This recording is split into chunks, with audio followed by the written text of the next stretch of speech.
Do you know what it felt like to be a queen in the Middle Ages?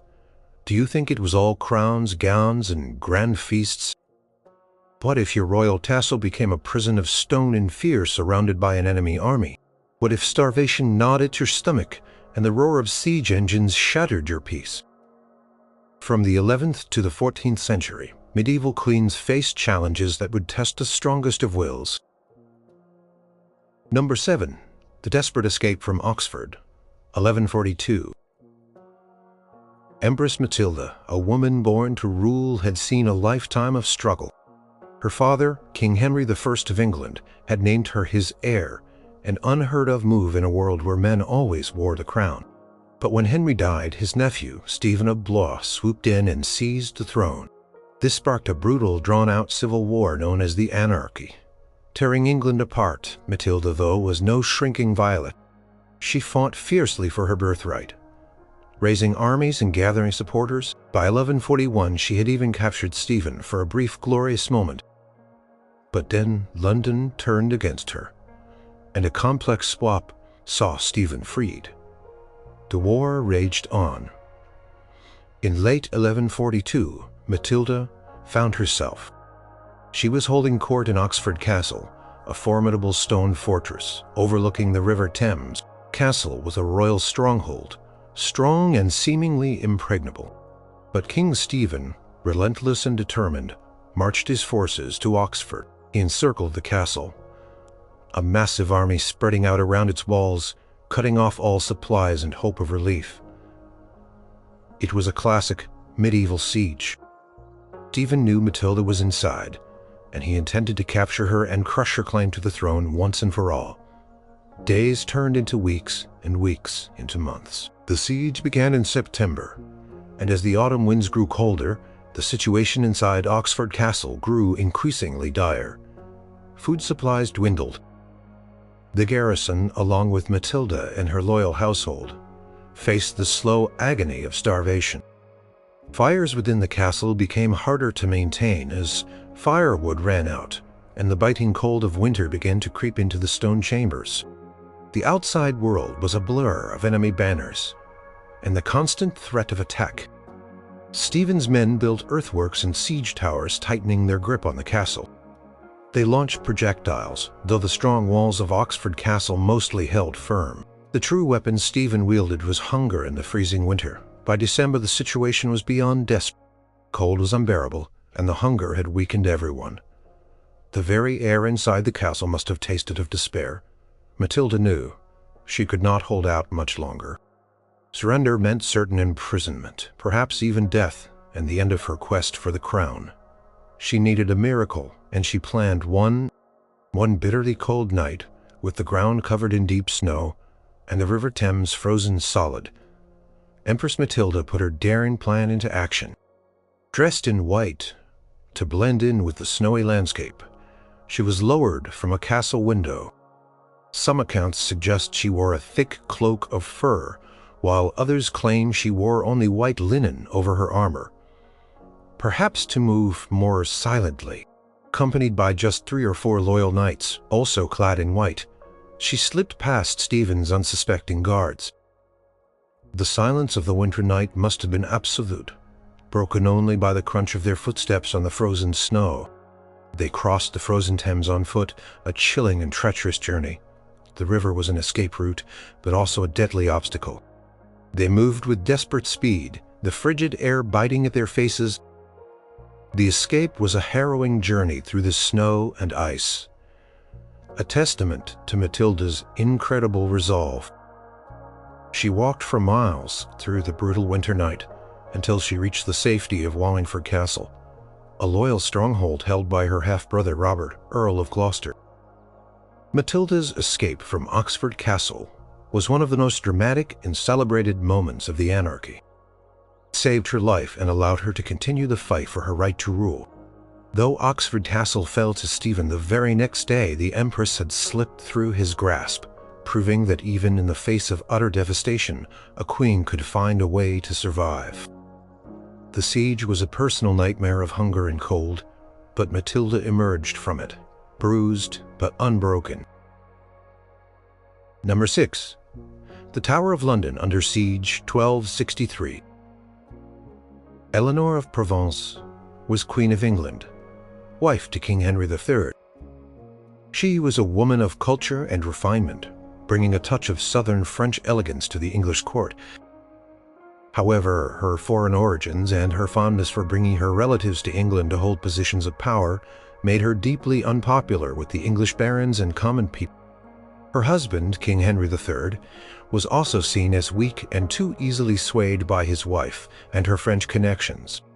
This simmering resentment eventually boiled over into a full-scale rebellion known as the Second Barons' War. Led by the mythic Simon de Montfort, by the summer of 1263, London was a city on the edge.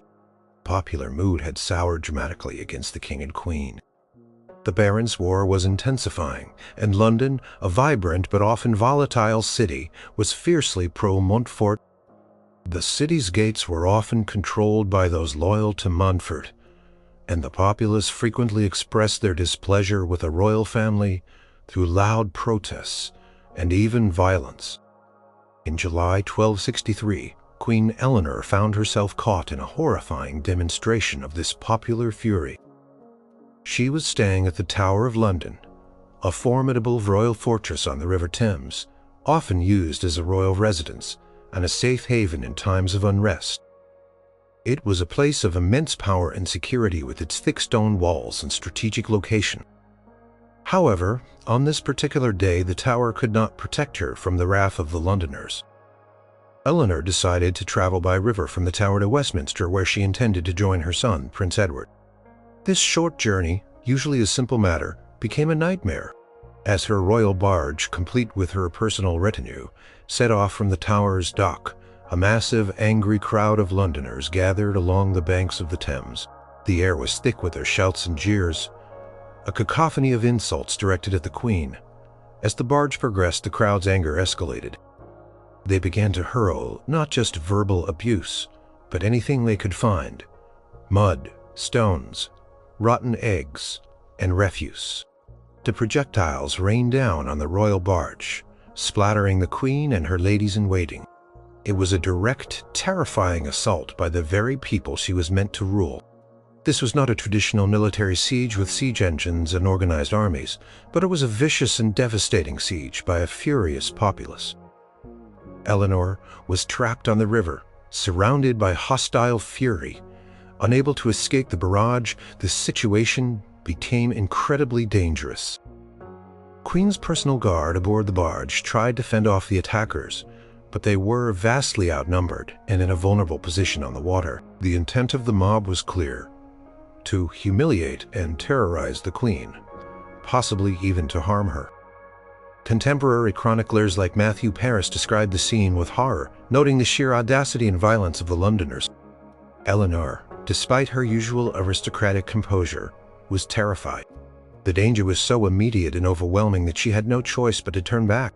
Her barge was forced to retreat, making a desperate dash back to the perceived safety of the Tower of London. The journey back was just as harrowing as the mob continued its assault until the barge finally docked once more under the tower's protective walls. Back inside the tower, Eleanor was physically safe, but the experience was deeply traumatic. She was effectively besieged within the tower by the hostile city, unable to move freely or safely outside its walls. The incident highlighted the complete breakdown of royal authority in London, and the extent of the hatred directed at the Queen. It was a devastating personal and political blow. This public humiliation and near physical assault forced the King and Queen to take a much harder line against London, eventually leading to further conflict. Eleanor endured this period of intense unpopularity and direct threat. A queen trapped by the fury of her own subjects within the very heart of her kingdom. Number 5. The Tower of London in Revolt, 1381.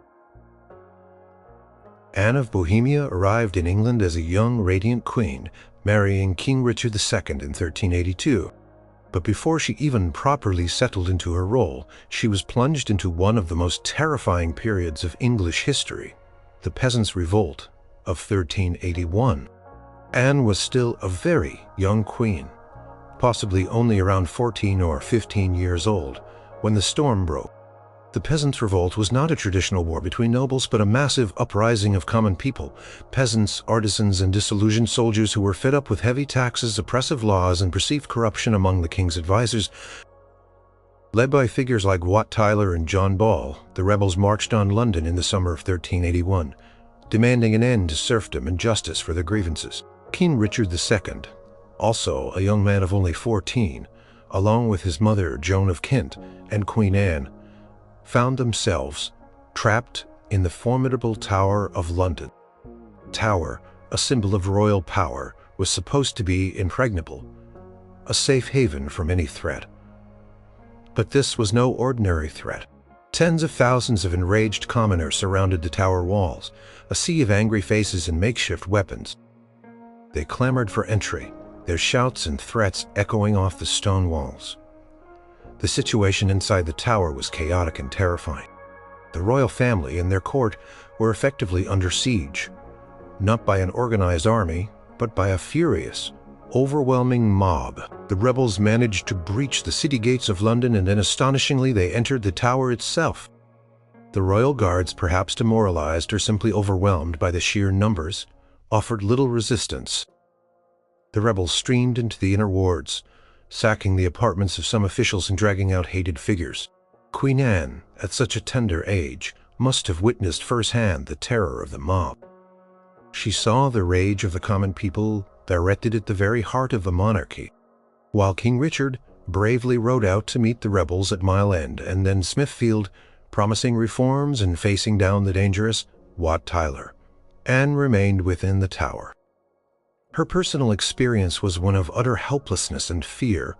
As the castle, her temporary home, was invaded, the air must have been thick with the sounds of shouting, the clatter of weapons, and the palpable tension of life under direct threat. Even after Wat Tyler was killed by the Lord Mayor of London, and the immediate crisis began to subside, the memory of the tower being breached by commoners was a deeply traumatic one. For young Queen Anne, it was an introduction to the brutal realities of power and popular discontent. She endured the fear of personal harm, the humiliation of the royal fortress being overrun, and the uncertainty of her own future in a kingdom. In chaos, the siege at the tower by the Peasants' Revolt was not a long, drawn-out military blockade, but it was a devastating and immediate threat that left a lasting mark on all who experienced it, especially a young queen at the center of the storm. She survived the immediate danger, but the rebellion shook the foundations of the realm she had just joined. Number 4. The Fall of Jerusalem, 1187. Sibylla was a princess of the Latin Kingdom of Jerusalem, a crusader state carved out of the Holy Land. Born into a world of religious fervor and constant conflict, she was destined to play a pivotal role in its fate.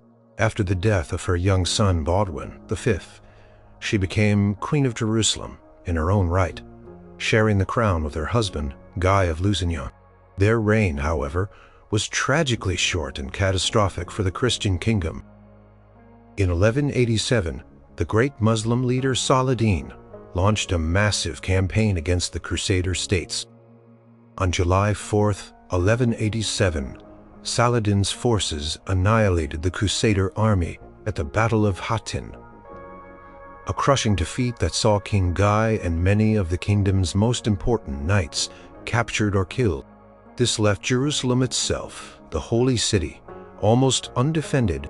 Queen Sibylla, along with Patriarch Heraclius and a few remaining nobles and knights, found herself inside the walls of Jerusalem. The city was a mix of Christian residents, pilgrims, and a small, hastily assembled garrison of men, many of whom were inexperienced. Fear and despair gripped the population. News of Hattin had spread like wildfire, and the scale of the disaster was clear. There was no relief army coming. Saladin's forces arrived at Jerusalem on September 20, 1187. The siege began with relentless attacks. Saladin's engineers used sappers to undermine the walls, while his archers and siege engines pounded the defenses. The defenders, though few and disheartened, fought bravely for a week. Queen Sibylla was inside, witnessing the desperate struggle, the crumbling defenses and the growing hopelessness of their situation, the constant threat of a breach, the cries of the wounded, and the dwindling hope of survival must have been devastating. On September 29th, a section of the wall near the Damascus Gate was undermined, and the Saracen banners were planted on the ramparts. Panic spread through the city. Realizing that further resistance was futile and would only lead to a massacre, Patriarch Heraclius, along with a few other leaders, went to Saladin to negotiate terms of surrender. Queen Sibylla, as the reigning monarch, was present during these agonizing negotiations. She had to make the ultimate decision: allow her people to be slaughtered or surrender the holiest city in Christendom to its Muslim conquerors. Saladin, recognizing the importance of Jerusalem and wishing to avoid a bloody competence to leave in exchange for a ransom. Those who could not pay would be enslaved. On October 2nd, 1187, Jerusalem formally surrendered. Queen Sibylla, along with Patriarch Heraclius and the other Christian inhabitants, walked out of the city as Saladin's triumphant army marched in. It was an experience of profound loss and humiliation for the queen. She had lost her army. Her husband was a captive. And now the very capital of her kingdom, the city held sacred by so many, had fallen under her watch. She endured the devastating siege and the subsequent forced exodus, losing not just a city but the heart of her royal domain and a symbol of Christian power in the East. For Sibylla, it was the end of an era and a personal tragedy of immense proportions. Number 3. The capture at Nottingham Castle, 1330. Isabella of France, often called the She-Wolf of France, was a queen of formidable will and cunning. Married to the weak and probably homosexual King Edward II of England, she found herself increasingly sidelined and humiliated by her husband's favoritism towards male courtiers. Eventually, her patience snapped. She fled England, formed a powerful alliance with the exiled nobleman Roger Mortimer, and launched an invasion that ultimately overthrew and led to the murder of her husband. For a few years, Isabella and Mortimer ruled England as regents for her young son Edward III. But the young King Edward was no fool. As he grew older, he resented his mother's control and, more importantly, the power of Roger Mortimer, who many believed had become too arrogant and tyrannical. Mortimer lived in lavish style, effectively ruling the kingdom, while Edward felt like a king in name only. The relationship between mother and son grew tense, and a power struggle became inevitable. In October 1330, Queen Isabella and Roger Mortimer were staying at Nottingham Castle, a powerful royal fortress built on a high rock, seemingly impregnable. It was a place where they felt secure, surrounded by Mortimer's loyal guards. King Edward III, however, had secretly gathered a small group of loyal knights determined to reclaim his authority and break free from Mortimer's grasp. Edward's plan was audacious and incredibly risky. On the night of October 19, 1330, while a council meeting was in session, Edward's men, led by William Montague, were secretly led into the castle through a hidden passage. This passage, sometimes called Mortimer's Hole, wound through the rock beneath the castle. Emerging in a dark, rarely used part of the castle's interior, it was a secret known only to a select few. As Isabella and Mortimer held court discussing affairs of state, the hidden passage allowed Edward's loyalists to bypass Mortimer's numerous guards. Once inside, they swiftly moved to the royal chambers where Mortimer was meeting with King Edward and Queen Isabella. The attack was sudden and devastating. The knights burst into the room, swords drawn, chaos erupted. Mortimer's loyal chamberlain, Sir Hugh Turpington, tried to defend him and was killed on the spot. Another knight, loyal to Mortimer, also fell. Roger Mortimer himself was quickly overwhelmed and captured. Queen Isabella was present during the shocking coup. She must have witnessed the terrifying sight of armed men bursting into her private chambers, the clash of steel and the violent capture of her lover and most powerful ally, her cries reportedly begging her son to, "Fair son, have pity. on the gentle Mortimer," echoed through the castle as her world came crashing down. The very castle she felt secure in became the stage for her downfall. Mortimer was dragged out, taken to London, and swiftly executed for treason. Isabella herself was stripped of her power. Her vast lands and income were reduced, and she was sent into comfortable but enforced retirement at Castle Rising. For the rest of her long life, she lived under surveillance, never again to wield political power. The incident at Nottingham Castle was not a prolonged siege, but it was a rapid, devastating military action within a fortified space. She occupied. It was a personal and political siege of her authority, swiftly ending her reign and leaving her a queen without power. She endured the shock, the terror, and a profound loss of her influence, all within the walls of a place meant to protect her. Number 2. The Siege of Astorga, 1110. Urraca was a remarkable, strong-willed queen of Leon and Castile in the 12th century. Her life was a whirlwind of political intrigue, civil war, and desperate struggles to maintain her power. When her father, King Alfonso VI, died in 1109, Urraca became the sole heir to his vast kingdom. To secure her shaky position, she was quickly married to Alfonso, the First of Aragon, a formidable warrior king, known as the Battler. This marriage, however, proved to be a disaster, sparking years of bitter conflict as both Urraca and Alfonso of Aragon sought to control the joint kingdoms. Their personal animosity spilled over into open warfare.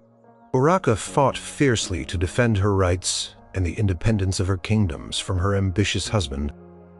The nobility of Leon and Castile were divided, some supporting Urraca, others backing Alfonso of Aragon, and still others supporting Urraca's young son, Alfonso Raymondez, who would later become King Alfonso VII. In 1110, the conflict reached a critical point at the city of Astorga, in what is now Spain. Urraca had established her authority there and was holding the city. However, her estranged husband, Alfonso of Aragon, marched his forces to Astorga and laid siege to the city. This was a classic medieval siege with the aim of capturing the city and its queen. Urraca found herself trapped within Astorga's walls. She was not just a queen enduring a siege. She was also deeply pregnant. The emotional and physical toll of being besieged while in such a delicate condition must have been immense. The city, like many medieval fortifications, would have prepared for a siege by gathering provisions and strengthening defenses, but no amount of preparation could fully alleviate the dread of being surrounded by an enemy army, especially one led by her own husband. The siege of Astorga would have involved constant vigilance. From the walls, the sounds of approaching siege engines, the thud of projectiles of a direct assault. Food and water supplies would have been carefully rationed, and the morale of the garrison would have been a constant concern. For Urraca, it was a battle for her life, her unborn child, and her very crown. During the siege, the situation took an even more dramatic turn. Another faction, loyal to her son, King Alfonso Raymondez, also arrived on the scene, led by Pedro Gonzalez de Lara. They were ostensibly there to relieve Urraca, but their presence further complicated the situation, adding another layer of tension. They ended up fighting against Alfonso of Aragon outside the city walls, creating a complex and chaotic battlefield. The siege was brutal and prolonged. Urraca endured the constant fear and privation within the city. She was forced to make difficult decisions, managing the morale of her defenders and the dwindling resources. Eventually, a truce was arranged. Urraca's brother, Pedro Gonzalez de Lara, brokered a deal that allowed Urraca to leave Astorga with her household and her remaining loyal forces without formally surrendering the city to Alfonso of Aragon. It was a tactical withdrawal, not a defeat, but an agonizing one. Urraca survived the siege and went on to deliver her child safely. Her experience at Astorga was a devastating chapter in her turbulent reign. a testament to her personal endurance and her fierce determination to hold on to her rightful crown.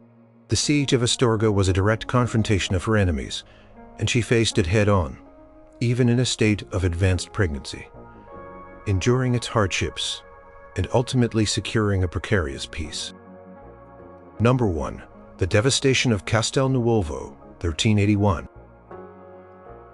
Joanna I was the Queen of Naples and Sicily, a fiercely intelligent and powerful ruler who lived a life filled with drama, intrigue, and violence. She reigned for nearly 4 decades, navigating a treacherous political landscape dominated by ambitious relatives, papal power struggles, and rival claimants to her throne. Joanna's life was punctuated by alliances and betrayals, marriages and accusations of murder, and always the looming threat of invasion by the late 1370s. Joanna's reign was under severe threat. The Western Schism, a split within the Catholic Church, saw 2 rival popes claiming authority. Joanna sided with Pope Clement VII, while her cousin Charles of Durazzo backed Pope Urban VI. Pope Urban, enraged by Joanna's support for his rival, declared her a heretic and stripped her of her kingdom, offering it instead to Charles of Durazzo. Charles, an ambitious and skilled military leader, saw his opportunity. He raised an army and marched on Naples. In 1381, Charles of Durazzo launched his invasion. Queen Joanna found herself besieged within her primary royal residence, Castell Novo, a magnificent, imposing fortress overlooking the Bay of Naples. This castle, with its massive towers and thick walls, was designed to withstand prolonged attacks. It was the heart of her power, her last bastion. The siege of Castell Novo was brutal and uncompromising. Charles of Durazzo's forces surrounded the castle, cutting off all supplies and launching continuous assaults. Joanna inside was trapped with her household and her loyal garrison. She was an experienced ruler, accustomed to political maneuvering, but now she faced a direct military threat to her life and her crown. Days turned into weeks, and the situation inside Castell Novo grew increasingly desperate. Food and water became scarce. Constant threat of bombardment from siege engines and the screams of battle would have filled the castle's courtyards. Joanna, as queen, would have been responsible for maintaining morale, ensuring the defense, and facing the grim reality of their dwindling resources. She was holding out for help from her adopted son, Louis of Anjou, who was gathering an army in France. But his arrival was uncertain and slow. The chronicler and historian Pietro della Valle, among others, recorded the details of the siege, painting a grim picture of the starvation and desperation that gripped the defenders. Joanna and her loyalists faced the agonizing choice of continued resistance against overwhelming odds or surrender. By early July 1381, after weeks of relentless siege, the situation was hopeless. Starvation had taken its toll, and the castle could no longer hold out. On July 4, 1381, Castell Novo fell.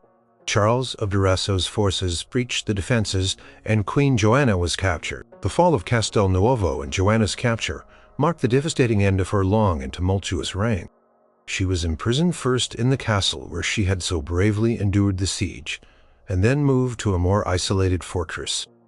Within a year, in May 1382, Charles of Durazzo ordered her murder, ending her life at the age of 56.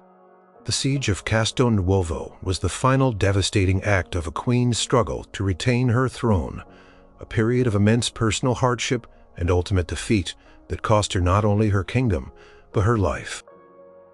She endured starvation, fear, and the crushing defeat within her own walls, a queen battling to the very end.